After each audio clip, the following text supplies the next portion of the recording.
আমি সরকারকে ধন্যবাদ জানাতে চাই যে উনরা আমাদেরকে আমাদের লাইসেন্সটা ফেরত দিয়েছেন এবং আমরা এটার মর্যাদা রাখার চেষ্টা করব। এখন মানুষ তো কেউ ফেরেশতা না, প্রতিষ্ঠানও ফেরেশতা না। আমরা চেষ্টা করব। এখন ভুলভ্রান্তি কিন্তু মানুষের যে কোনো সময় হতে পারে, এটা মানে আমাদের সবারই মনে রাখা উচিত। ভুলভ্রান্তি একটা হচ্ছে ইচ্ছা করে যদি কেউ করে তাহলে সেটা বড় ক্রাইম, কিন্তু আমি এতটুকু বলতে পারি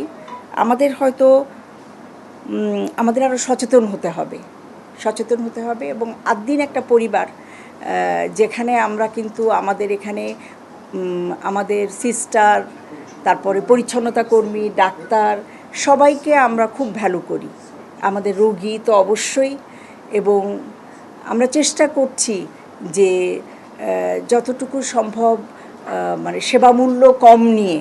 এবং আপনারা হয়তো জানেন যে আমাদের একটা জাকাত ফান্ডটাও আমরা ব্যবহার করি, যারা জাকাতের উপযুক্ত। এই যে ডায়ালাইসিসের কথা সারা দেশ জেনেছে যে আমরা 250 টাকায় ডায়ালাইসিস করছি, এটা হচ্ছে জাকাত ফান্ড থেকে আসে যে সাবসিডিটা। কারণ যেটুকু আপনার খরচ হয়, যেটুকু আপনার কেমিক্যাল বলেন, ওষুধ বলেন, রিয়েজেন্ট বলেন, ম্যান পাওয়ারের জন্য যেটা আমাদের খরচ হয় সেটা তো খরচই হয়, সেটার জন্য আমাদের জাকাত ফান্ডটাকে আমরা ব্যবহার করি। আর সবচেয়ে বড় কথা, এটা যেহেতু আপনার নন প্রফিট একটা অর্গানাইজেশন, এখান থেকে প্রফিট আমরা করতে পারি না এবং আমরা করি না।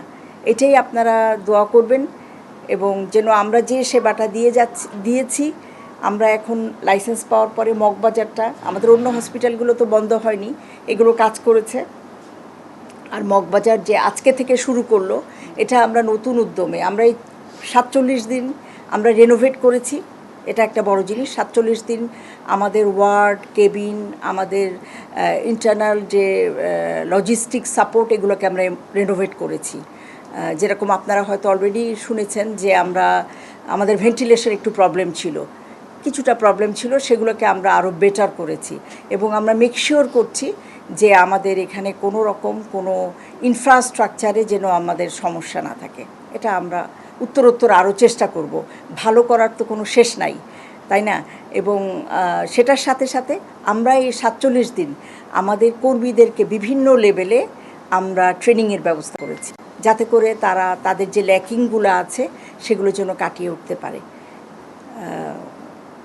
আপনারা আমাদের সাথে ছিলেন এই বিপদের সময়, সংবাদকর্মীরা আমাদের সাথে ছিলেন। আপনাদের প্রতি আমরা কৃতজ্ঞ এবং ইনশাল্লাহ ভবিষ্যতেও থাকবেন।